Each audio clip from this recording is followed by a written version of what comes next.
adventure fans, calling all Dick Tracy fans. Stand by. Dick Tracy is on the air.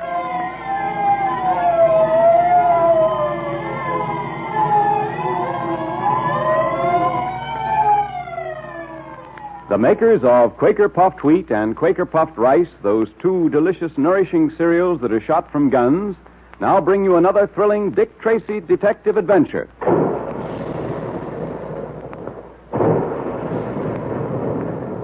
And there go the big guns, reminding us all that puffed wheat and puffed rice actually are shot from guns right in the Quaker plant. Nourishing grains of sun-ripened wheat and rice are loaded into the guns, and then they're exploded to 8 times their normal size. That's what makes puffed wheat and puffed rice so specially easy to digest, so that you get their trigger-fast food energy much more quickly and easily. And that's important if you want to think fast and act fast like Dick Tracy does. And if you're a loyal Dick Tracy fan and friend, check up on the pantry at least twice a week to make sure there's always some puffed wheat or puffed rice there. Look to see at the end of today's program, and if there isn't one of those famous red and blue packages in the pantry now, ask Mother to order some from the grocer's.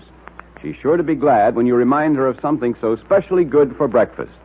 And then you and Mother and Dad can join the thousands of happy families who enjoy Quaker Puffed Wheat or Quaker Puffed Rice every day. And be sure you have your pencil and paper ready for today's secret messages. Get them now. When Dick Tracy closed the case involving the Baron and the substratosphere airplane plans, he paid a visit to Scotland Yard, and here the great detective found a new mystery.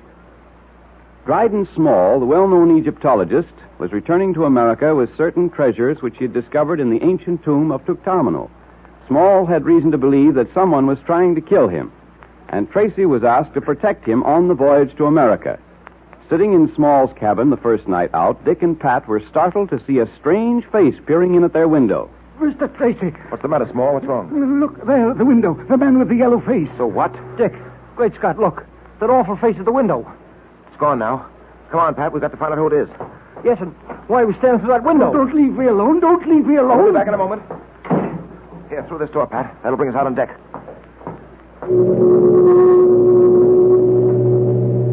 I don't see anyone. No, neither do I. We'd probably waste our time if we tried to find out who it was now. It's got too much of a head start, and it's too dark to recognize anyone. Come on, we might as well get back to the cabin. There are a few questions I want to ask Dryden Small. You know, Dick, there's something about that tomb digger rubber that I don't like. We're here to protect him, not to make a friend of him, Pat. What I want to know is why he was so secretive. He hasn't told us the whole story by any means, Pat. What's your theory, Dick? What do you think he's trying to conceal? Well, I'm not sure. But I think perhaps he stole something from Tutankhamun's tomb, something which might be considered very sacred. And those who consider it so are trying to get it back. That's only a wild guess. Well, it doesn't sound so wild to me. Well, Mr. Small, we couldn't find a trace of your friend with the yellow face. Mr. Tracy, I must say I'm surprised. You promised me protection, and then you run off and leave me alone. Why, I might have been murdered. Oh, nonsense. We were nearby. Nothing could have happened to you. I wish you wouldn't treat this so lightly. You may not realize it, Mr. Tracy, but I'm in very serious danger. I don't treat any of my obligations lightly, Mr. Small. I tell you, the people who are after me are very clever. Not only that, but they have at their command all the forces of evil and black magic. Oh, so it's black magic now, is Yes, it? black magic and worse, perhaps. A curse has been set on me. I know it. I feel it. I'll never escape from it. Never. Small, precisely what are you taking back to the States with you? Oh, not a great deal. Some ancient pots and utensils used by the pharaohs, a fragment of the Great Seal, and also the mummy of Tutankhamun's second son. The mummy is stored in the hold of the ship, isn't it? Yes, yes. And what else are you bringing back with you? Nothing but those things I told you about. Are you sure of that? You don't believe me, do you? To put it bluntly and briefly, no. You think I'm holding back something from you, eh? Well, I'm not. I'm not, you hear? I've told you everything. Everything. I don't know why they want to get me any more than you do. But I know they're after me, and you've got to help me. I'm not so sure of that. I'm not so sure that I'm not going to rid myself completely of all responsibility in this case. What? What do you mean? I'll take the trouble to explain for the last time. When you go to a detective and ask his protection, you've got to tell that detective just what you're afraid of and what he's got to protect you against. Now, Mr. Small, don't withhold any information from me, because in this case, too, it may mean the difference between life and death. I've told you everything. I swear it. Who is the man in the yellow face? I don't know. I don't know any more about him than you do. From the way you spoke of him, you've seen him before. The man with the yellow face, you said. Do you know him, Small? Have you seen him before? Yes, I have.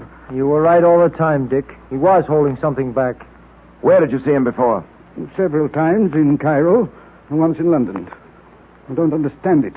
I'm not sure I know how to explain it. But it seems I saw him every time I received one of those scarabs. Those scarabs which mean death and destruction for those who receive them. The only time I saw him in London was at the theater. The usher handed me a program as I came in. When I opened it, there, folded in between its leaves, was one of the scarabs. At that very moment, I happened to look up at the boxes. And looking down at me was the man with the yellow face. What else do you know of the man with the yellow face? Well, that's all. I don't believe you, Mr. Small. You know who he is, and you know what he wants. I tell you... Now, let me warn you once again. If anything happens to you, you'll have only yourself to blame. Because when you had the chance, you wouldn't tell us everything you know. And now, shall we go down to dinner?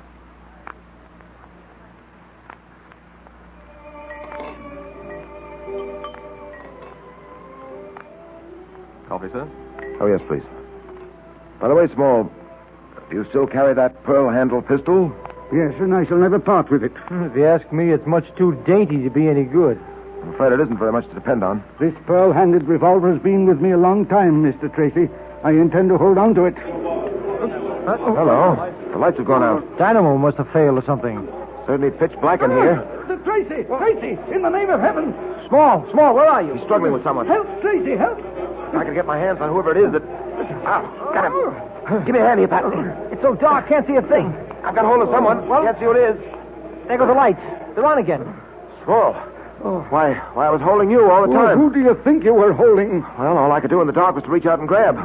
My throat, it hurts. Someone tried to choke me.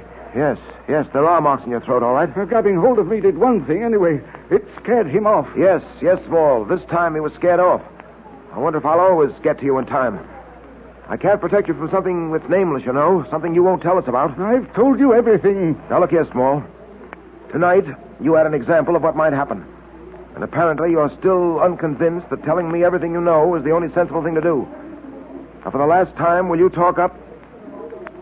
Well, how about it? I've told you the whole truth. Very well. I've done my duty. I've warned you.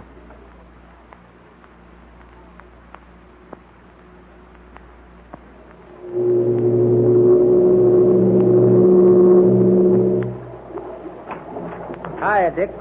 Oh, hello, Pat. Where you been? Walking by on deck? Yeah. Isn't it a beautiful night? Yes, I suppose it is. Hey, met a girl strolling about on deck. Miss Foster, her name is. Oh, boy, what a girl. She's swell platinum hair and... Say, what's the matter with you? Huh? Oh, nothing. You got something on your mind? Yes, Pat. And his name is Dryden Small. Where is our friend Small? Or should I say our small friend? In there. Asleep? Reading in bed, I think. Pat, I'm more than ever convinced that he's keeping something from us. Hey, Dick, maybe the guy's on the level. Maybe we're just imagining things. Maybe someone is trying to get hold of some of the things he took from Tutankhamun's tomb. Small says they're very valuable. They're valuable, all right. And that's one part of his story, I believe. But whatever the man with the yellow face is after, there's more than just a few trinkets taken from Tutankhamun's tomb. Well, I wouldn't spend too much time worrying about it. Our job is to see that Dryden Small reaches America safely. Once he puts foot on American soil, our job is done. No, Pat. I'm afraid it isn't as simple as all that. Well, why do you say that, Dick? I've been telling Dryden Small that unless he tells me everything, I'm going to give up all responsibility for his safety. Of course, I'm not going to do that. Either while he's on this boat or after he lands. But if he doesn't cooperate, why should you bother with him? I've got to stay with Dryden Small until I'm sure that he's out of harm's way. We've had to protect uncooperative people before. You know, Dick, there's something about this whole business that gives me the creeps. Oh, it's not as bad as all that, Pat. When we were chasing Max Gold or the Baron, we had something we could get our hands on. But what have we got here? Nothing but a face seen at the window. A figure that strikes in the dark. Yeah, Dick, I don't like it. Well, I'm not exactly delighted myself, Pat. But we policemen have to learn one thing. Not to turn away when there's an unpleasant job to do. Doing the things we like to do is simple. Doing the things we don't like to do that proves whether or not we're men, capable of holding down a man-sized job. I guess you're right as usual. And I'm glad you jacked me up. Oh, look, Dick. It's my turn to sit up with Small tonight, but I was thinking that maybe... Yes, Pat? Well, you know, the girl I met on deck, Miss Foster, I said I'd meet her in the ballroom for a few dances at 10:30, and, well, I sort of wondered if... All right, Pat. Go ahead. How will you get back? Thanks, Dick. I won't be very late. Tracy. Huh? What is it, Small? Come into my bedroom one moment. There's something I want to show you. What's the matter with you, man? Come. He sure looks funny to me, Dick. All right, come along, Pat. In here. Look. The wall above my bed. Holy mackerel, Dick. Look. Someone's writing a message on the wall. Look, it's being written right before our eyes. You see it, too? I thought I was going crazy. It's an invisible hand writing something on the wall. I can't escape it, and you can't help me. This thing is too big for us. It's too powerful. Oh, the saints preserve us. No, take it easy, you two. Let's see what the invisible hand is writing. There, it's evidently finished. Yes. Look what it is written. Your hour is at hand. Your end is near. The black pearl of Osirus must shine again. Yes. And look, there on the floor. It's another scarab, Tracy. Another scarab.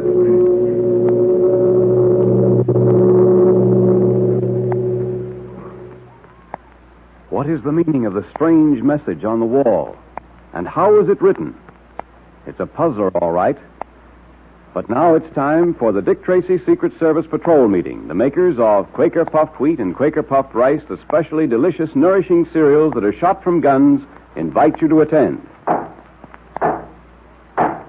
The 19th meeting will now come to order, and today the members of the Dick Tracy Secret Service Patrol congratulate the Boy Scouts of America on their 28th anniversary. Let's all stand at attention, patrol members, as a tribute to that great boys' organization. Boy Scouts of America, we salute you. Fine, Junior. And now, patrol members, have you got a pencil and paper ready for the special secret code message? All right, Junior, let's have the message. Here it is. Prisoner 25, 9, 3, 20, 11. 26, 21, 8, 17, 16, 20, 8, 16, 3. 8, 18, 15, 4. Did you get it? I'll repeat it again just to make sure. Ready? It's prisoner 25, 9, 3, 20, 11. 26, 21, 18. 17, 16, 20, 8, 16, 3. 8, 18, 15, 4. Now you can decode that secret message with your Dick Tracy secret code book. And remember what it says, patrol members. It's important. You know, Dick Tracy wants you to be as good as he is at decoding messages. So we're sending you a secret message every day this week. Be sure you have your code book, a pencil, and some paper handy every day when you tune in on Dick Tracy. And listen, if you don't have a code book, join the Dick Tracy Secret Service Patrol now, so you won't miss all the swell secret detective activities and good times. Now, here's all you do to get your secret code book, your patrol pledge, and special badge. Just tear the tops off 2 packages of Quaker Puffed Wheat or Quaker Puffed Rice, or one of each. Be sure it's the top panel that says, 3 wrappings guard its crispness. Then mail the 2 box tops with your name and address to Dick Tracy, Box L, Chicago. And you have the time of your life in the Dick Tracy Secret Service Patrol. So ask Mother to get you some Quaker Puffed Wheat or Quaker Puffed Rice at the grocer's. Remember, they're the 2 delicious, nourishing cereals that are shot from guns to give you trigger-fast food energy.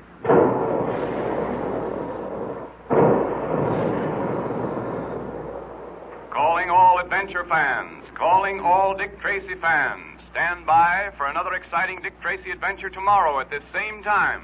That is all.